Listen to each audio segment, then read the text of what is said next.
አትፍሩ፣ አትደንግጡ፣ አትታወኩ፣ ምንም አትደንግጡ፣ ልባችሁም አይውደቅ። ቅዱስ ዳዊት እንዳለው ተራሮች ወደ ባህር ልብ ቢገቡም ልቤ አይፈራም እንዳለው ክርስቲያኑ እኮ አይፈራም። ልቡ ጽኑ ነው፣ በአምላኩ ይታመናል። ከጭንጫው አለት ውሃ፣ ከበረሃው መና፣ በፀሐይ ዋዕይ ደመና፣ ነበልባል አብርዶ አናብስት አሰግዶ ሊያሻግር የሚችል ኃያል አምላክ እንደሆነ ከተረዳ ለምን ልባችን ይደነግጣል? እግዚአብሔርን አምኖ ያፈረ ሰው የለም። እግዚአብሔር ከሱ ጋር ወጥቶ ባዶውን የተመለሰ ሰው የለም። ከእግዚአብሔር ጋር ሆኖ የተዋረደ ሰው የለም። ክርስቲያኖች ሆይ የሁላችንም ብርቱ ፈተና የሁላችንም ጥልቅ መከራ ሊሆን የሚገባው ልዑል እግዚአብሔር ከኛ ፊቱን የሰወረ እንደሆነ ነው። ግዴላችሁ። እግዚአብሔር ቤታችሁ ይሆናል። እግዚአብሔር ንብረታችሁ ይሆናል። እግዚአብሔር ጸጋችሁ ይሆናል። እግዚአብሔር ክብራችሁ ይሆናል። በሚመጣ በሚሄድ በሚሞቅ በሚቀዘቅዝ በሚሞላ በሚጎድል ነገር ደስታችሁን ካንጠለጠላችሁት ሐዘን ይቀጠቅጣችኋል። እግዚአብሔር ቸር አምላክ ነው። እግዚአብሔር ሩሩህ አምላክ ነው። እግዚአብሔር ፍቅር ነው።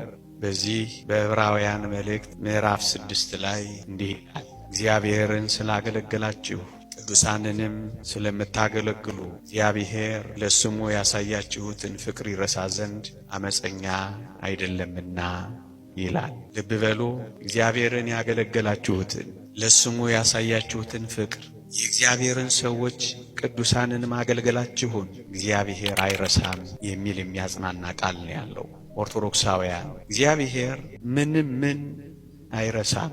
የምናደርጋትን ጥቂት ነገር እንኳን ሳይቀር እግዚአብሔር ያስታውሳል። እግዚአብሔር አይረሳም። ይህ ምንኛ ያጽናናል። ምን ማለት መሰላችሁ? ለቤቴ ያደረጋችሁትን እኔ አልረሳውም ነው የሚለው። ቁጭ ብላችሁ የተማራችሁትን፣ ዝናብ የደበደባችሁን፣ ፀሐይ የወረደባችሁን፣ ለቤተ እግዚአብሔር የለፋችሁትን እግዚአብሔር አይረሳውም። አስራት በኩራት ያወጣችሁትን፣ ቀዳማያት ያመጣችሁትን የእግዚአብሔርን ካህናት ከልጆቻችሁ አፍ ቀንሳችሁ ከኑሯችሁ ቆርሳችሁ ማህሌት እንዲቆሙ፣ ወንጌል እንዲያገለግሉ፣ ቅዳሴ እንዲቀድሱ፣ መስዋዕት እንዲሰዉ የደከማችሁትን ድካም እግዚአብሔር አይረሳው። ለዚህ ነው እግዚአብሔርን ማገልገላችሁን ይረሳ ዘንድ እግዚአብሔር አመፀኛ አይደለምና ይላል። ወገኖቼ እግዚአብሔር ቸር ከመሆኑ የተነሳ የትኛውንም ጥቂት ነገር እንኳን ብናደርግ የሚረሳ አምላክ አይደለም።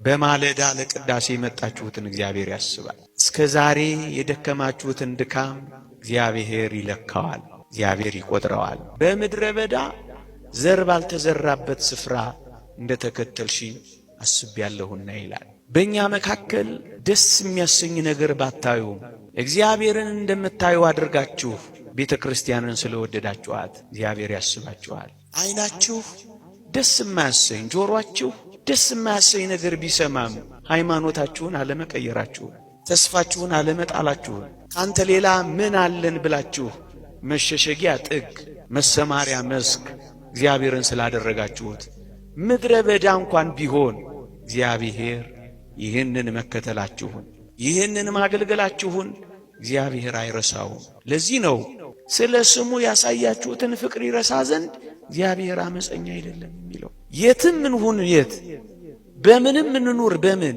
እግዚአብሔር አይረሳንም። ለዚህ ነው በመጽሐፍ አልተውሽም ከቶም ቢሆን አልጥልሽም የሚለው።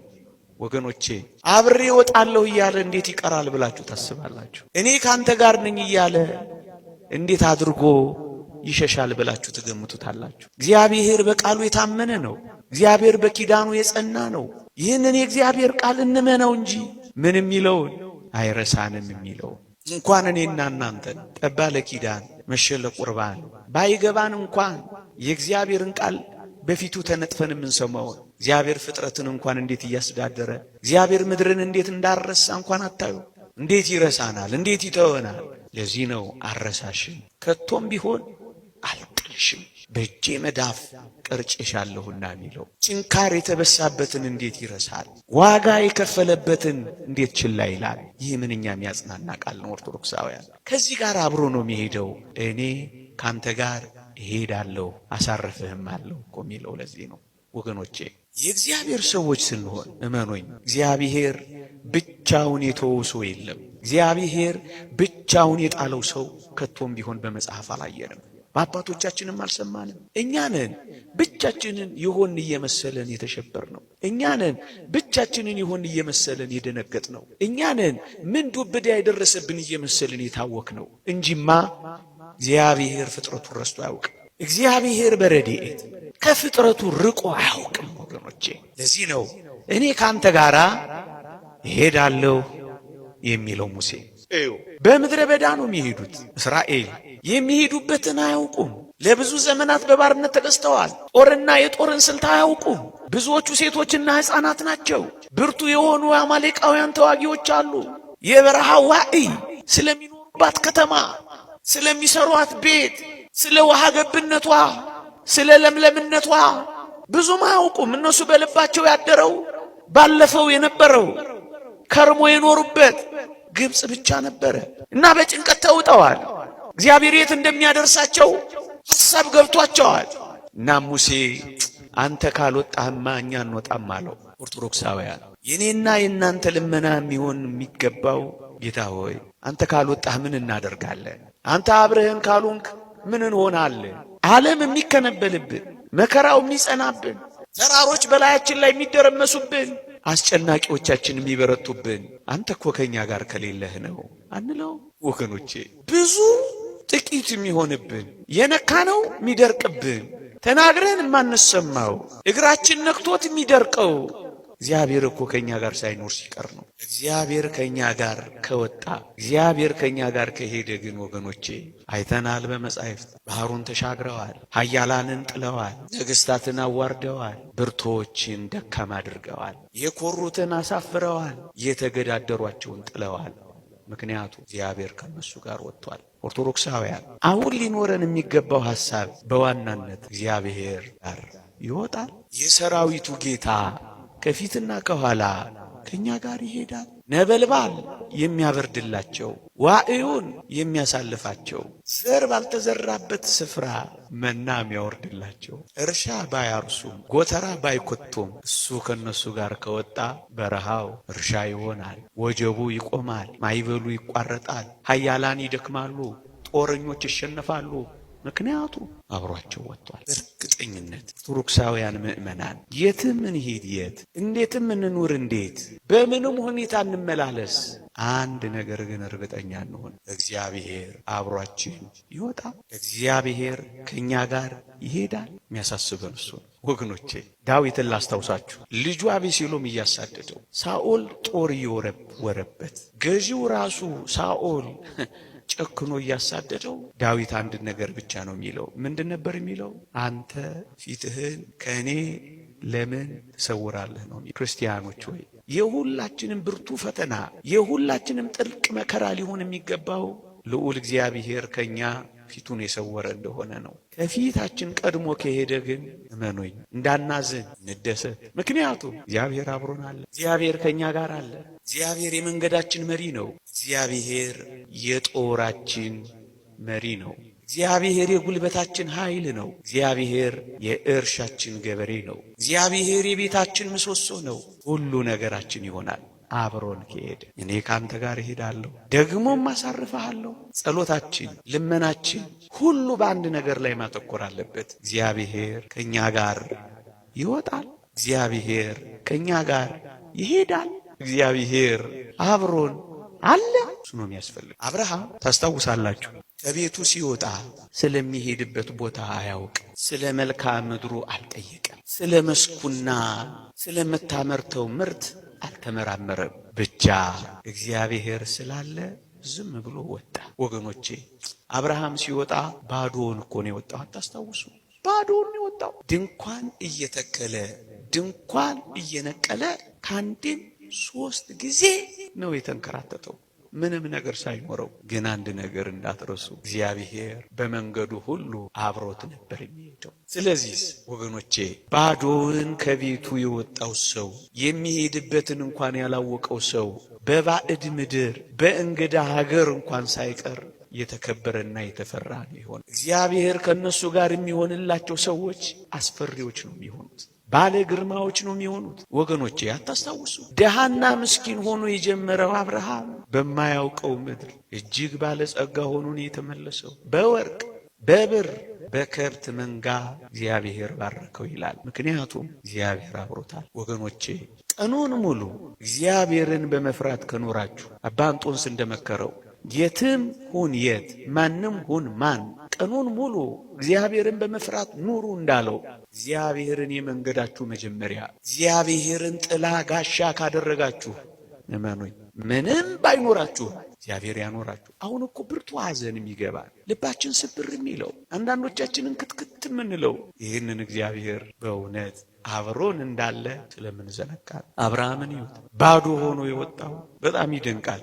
የከብት መንጋው ብዛቱን መቆጣጠር እስከማይችሉ ድረስ ነው የተጥለቀለቀው። ግን እኮ አያውቀውም ምድሩ፣ ግን እኮ አያውቀውም ስፍራው። እግዚአብሔር ባረከው። እንደ ተንከራተተ አልቀረም፣ እግዚአብሔር አሳረፈው። እያችሁ አሳርፈሃለሁ ማለት እኮ ይሄ ነው። እግዚአብሔር ከነሱ ጋር ከወጣ ያላሳረፋቸው የሉም። በጸሎታችንም በኑሯችንም ዋናው ጥያቄያችን የሚሆነው እግዚአብሔር ከፊታችን አለ፣ እግዚአብሔር በመንገዳችን ይቀድመናል፣ እግዚአብሔር ከኋላ ይከተለናል። ወደ ቀኝም ወደ ግራም እንዳንል ሕገ እግዚአብሔርን እናስባለን። እግዚአብሔር አለ ወይ እኔ ካንተ ጋር እሄዳለሁ ብሏል።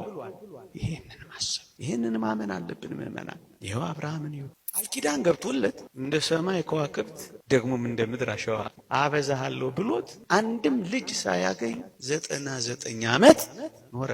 አዎ እግዚአብሔር ቃል ኪዳን እንደገባለት እንደ ሰው ቃል ኪዳኑ የዘገየ ቢመስልም እግዚአብሔር ግን ባበቃበት ሰዓት መጣለት። እያችሁ ካንተ ጋር እሄዳለሁ አለው። ይሄው መች አሳፈረው? እመኑትና ያሳፍራችሁ እንደሆነ እስኪ ተስፋ አድርጉትና ሲጥላችሁ እስኪ ተመልከቱት። እንደው ከቀድሞ የበለጠ እግዚአብሔር ጠፉን ከተማርኩ የሌለውን እንዲኖር አድርጎለት ጠላቶቹን አስገዝቶለት እሱ ከሱ ጋር ስለሆነ ሁሉን ነገር ቀይሮለት እንዴት እንደባረከው ተመልከቱ። አብሮት ሄዷላ፣ አብሮት ኖሯላ። ወገኖቼ ያዕቆብን ስላስታውሳችሁ ወንድሙ አባሮት ነገር ተበላሽቶበት ከቤቱ ወጥቶ ስደት ገብቶ ተንከራቶ ታስታውሳላችሁ። በመንገድ ላይ እኮ ያገኘው እግዚአብሔርን ነው ወገኖቼ፣ አትጠራጠሩ። ደክመን ከፍቶን ሆድ ብሶን ነገር ተዘበራርቆብን እንኳን ቢሆን ላትረሱ እግዚአብሔር በመንገዳችን፣ እግዚአብሔር በጎዳናችን፣ እግዚአብሔር ጨለማ በሆነው ሌሊታችን እንኳን ሳይቀር ከኛ ጋር ይሆናል።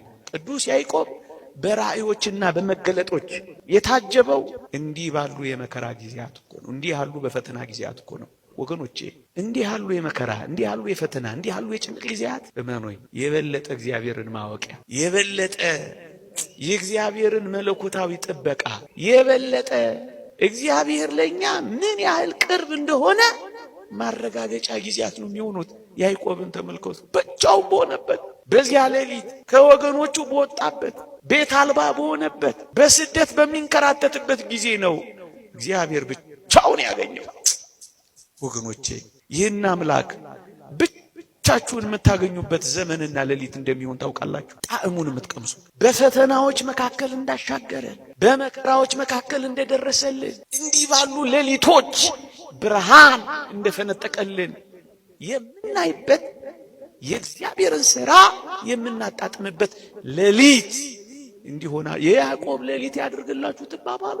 እንዲህ ያለውን ምናልባት በሕይወታችን የሚገጥሙ አስደንጋጭ ሌሊቶች ከእግዚአብሔር ጋር የምንገናኝበት ምርጥ ሌሊቶች ሊሆኑ ይችላሉ። የበለጠ ጸሎት የምታደርጉበት፣ የበለጠ ወደ እግዚአብሔር የምትቀርቡበት፣ የበለጠ የእግዚአብሔርን ሥራ የምታደንቁበት፣ የበለጠ የእግዚአብሔርን ተአምራት የምትቀምሱበት፣ የበለጠ ወደኛ የሚመጣበት ሌሊት እኮ ሊሆን ይችላል። ያዕቆብ እንደዚህ እኮ ነው የሆነው። ማንም የለው ግን እግዚአብሔር አለው። መሰማሪያውን አያውቅም ግን እግዚአብሔር ሲባርከው ያድራል። እኛ የሚጠበቀው እግዚአብሔር ከኛ ጋር እንደሆነ ለማረጋገጥ እኛ ከእግዚአብሔር ጋር ለመሆን መዘጋጀት ብቻ ነው። አትፍሩ፣ አትደንግጡ፣ አትታወኩ፣ ምንም አትደንግጡ፣ ልባችሁም አይውደቅ። ቅዱስ ዳዊት እንዳለው ተራሮች ወደ ባህር ልብ ቢገቡም ልቤ አይፈራም እንዳለው ክርስቲያኑ እኮ አይፈራም። ልቡ ጽኑ ነው፣ በአምላኩ ይታመናል። ከጭንጫው አለት ውሃ፣ ከበረሃው መና፣ በፀሐይ ዋዕይ ደመና፣ ነበልባል አብርዶ፣ አናብስት አሰግዶ ሊያሻግር የሚችል ኃያል አምላክ እንደሆነ ከተረዳን ለምን ልባችን ይደነግጣል?